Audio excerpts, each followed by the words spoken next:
Assalamualaikum warahmatullahi wabarakatuh. Nama saya Nabila Tirwadani dari Program Studi Pendidikan Vokasional Desain Fashion. Hari ini saya akan menyampaikan video edukatif yang bertema bahasa gaul dan dampaknya terhadap bahasa akademik. Hal ini sesuatu setiap hari keluar dari mulut kita, tapi jarang kita sadari dampaknya.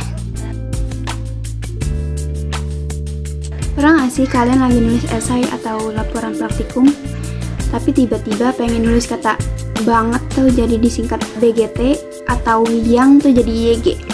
Nah, di era digital ini, sekat antara bahasa tongkrongan dan bahasa formal tuh makin tipis. Nah, hari ini kita akan bahas tuntas bagaimana bahasa gaul mempengaruhi kemampuan akademik kita. Apakah ini tanda kreativitas atau malah justru ancaman bagi kelestarian bahasa Indonesia yang baku? Mari kita mulai. Bahasa itu dinamis, ia hidup dan terus berubah-ubah. Bahasa gaul atau slang biasanya lahir dari kebutuhan akan efisiensi dan identitas kelompok. Di Indonesia, kita melihat evolusi dari bahasa broken tahun 80-an ke bahasa alay dari tahun 2000-an hingga bahasa anak jaksel. Atau istilahnya itu di internet saat ini tuh kayak red flag, ghosting, atau healing. Secara sosiolinguistik, bahasa gaul itu berfungsi sebagai kode sosial. Kalau kalian pakai bahasa istilah yang sama, artinya kalian berada di frekuensi yang sama. Masalahnya, ketika frekuensi ini dibawa ke ranah akademik, sinkronisasinya tuh jadi kacau. Mari kita lihat contoh nyata dalam penelitian bahasa di universitas. Ditemukan tren interferensi, mahasiswa seringkali tidak sengaja memasukkan struktur kalimat lisan ke dalam bahasa ilmiah. Nah, berikut contohnya penggunaan kata hubung yang tidak tepat.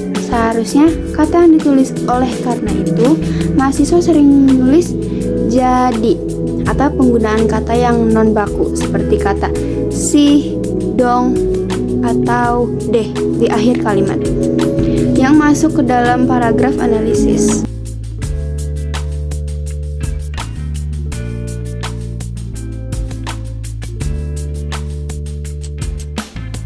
Selain masalah teknis penulisan, ada satu hal lagi yang lebih mengkhawatirkan, yaitu etika komunikasi. Teman-teman, bahasa itu bukan cuma soal susunan kata, tapi soal bagaimana kita cara menghargai orang lain. Pernah dengar gak kalian fenomena ping atau hanya mengirim huruf P kepada dosen? Atau memanggil asisten dosen dengan sebutan bro atau sis supaya terlihat lebih akrab? Padahal itu semua tidak boleh. Karena kita sebagai mahasiswa harus tahu sopan santun dalam berkomunikasi dengan atasan atau dengan dosen. Selagi asisten dosen itu seumuran sama kita, tapi kita harus tetap menghargai bahwa dia itu asisten dosen kita. Nah, ini tuh yang disebut pergeseran sopan santun. Batas-batas profesionalitas jadi kabur gitu. Karena kita terlalu terbiasa dengan gaya bahasa instan. Kayak bahasa gaul, bahasa Gen Z istilahnya. Bahasa gaul itu sifatnya lebih ke eksklusif. Artinya, hanya orang-orang tertentu atau kaum Gen Z yang paham semuanya. Bayangkan saja, jika kalian sedang presentasi menggunakan istilah kata FOMO atau gaspol, kalimat-kalimat Gen Z lah, di depan audiens intens generasi atau latar belakang budaya yang berbeda. Hasilnya, ketidakjelasan pesan. Alih-alih terlihat pintar, pesan kalian tuh justru macet karena audiens gagal paham. Di dunia akademik, kejelasan adalah segalanya. Dampaknya apa sih jika hal ini tuh dibiarkan begitu saja? Yang pertama itu hilangnya atau penurunan presisi makna. Bahasa akademik menuntut ketepatan. Bahasa gaul itu seringkali bersifat ambigu dan bergantung pada konteks. Jika dalam karya ilmiah kita menggunakan istilah yang tidak jelas definisinya, kredibilitas argumen kita akan runtuh. Yang kedua, hilangnya kemampuan kode switching. Ini yang paling krusial. Seorang intelektual itu seharusnya bisa menempatkan diri. Kita boleh gaul di kafe atau dimanapun, tetapi harus formal di depan forum. Masalahnya, konsumsi bahasa gaul yang berlebihan lewat sosial media itu membuat otak kita tuh menjadi malas mencari padanan kata yang baku. Dan pada akhirnya kemampuan retorika dan logika berbahasa kita tuh menyusut karena kita terbiasa dengan pola kalimat yang pendek dan fragmentaris. Lalu gimana caranya supaya kita tetap bisa gaul tapi tetap cerdas secara akademik?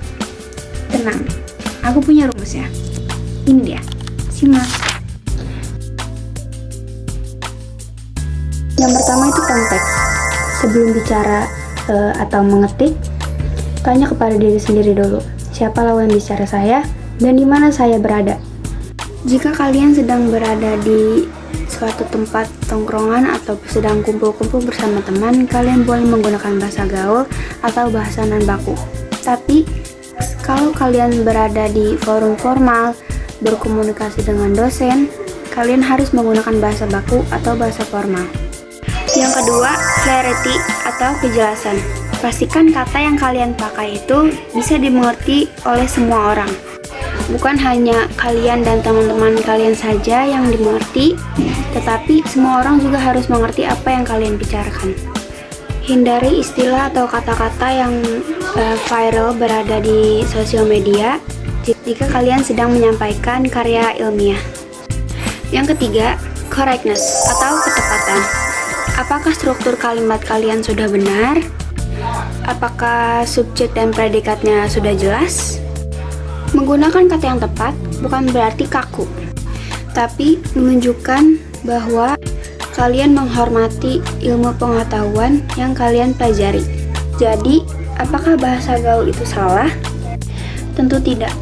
Bahasa gaul adalah bukti bahwa bahasa Indonesia itu kaya dan adaptif. Namun, bahasa akademik itu adalah instrumen untuk berpikir kritis dan menyebarluaskan ilmu pengetahuan kepada seluruh masyarakat Indonesia. Oleh karena itu, keduanya memiliki rumah masing-masing. Masalah muncul bukan karena kita tahu bahasa gaul, tapi kita lupa cara bagaimana menggunakan bahasa Indonesia yang baik dan benar saat situasi menuntutnya. Dan jangan lupa ingat rumus yang 3C tadi. Konteks, clarity, dan correctness. Saran saya untuk pelajar dan teman-teman mahasiswa, yang pertama itu perbanyak literasi, baca jurnal atau perbanyak baca buku sastra untuk memperbanyak diksi. Yang kedua, latihan sadar atau mindful speaking, yaitu membedakan gaya bahasa berbicara dengan teman atau saat sedang presentasi. Yang terakhir itu jangan malas baca KBBI karena di internet sudah banyak sekali KBBI dan sudah ada aplikasinya juga, dan kita juga bisa cek bahasa yang kita pakai itu baku atau tidak. Menjadi gaul itu pilihan, tetapi menjadi terpelajar itu adalah kewajiban. Bahasa gaul itu menunjukkan bahwa kalian adaptif dengan zaman, tetapi bahasa akademik itu menunjukkan kualitas logika dan etika kalian menjadi kaum intelektual. Kita juga harus sadar bahwa di dunia akademik itu, bahasa adalah instrumen presisi. Tulisan ilmiah, esai, dan presentasi adalah cara kita menunjukkan kualitas logika dan integritas intelektual kita. Saat kita membiarkan bahasa gaul bocor atau tidak sengaja disebutkan karena akademik tanpa kendali, kita sebenarnya sedang mengaburkan ketajaman berpikir kita sendiri. Kalau menurut kalian, apa sih etika komunikasi yang pernah kalian alamin di kampus? Atau yang paling parah gitu?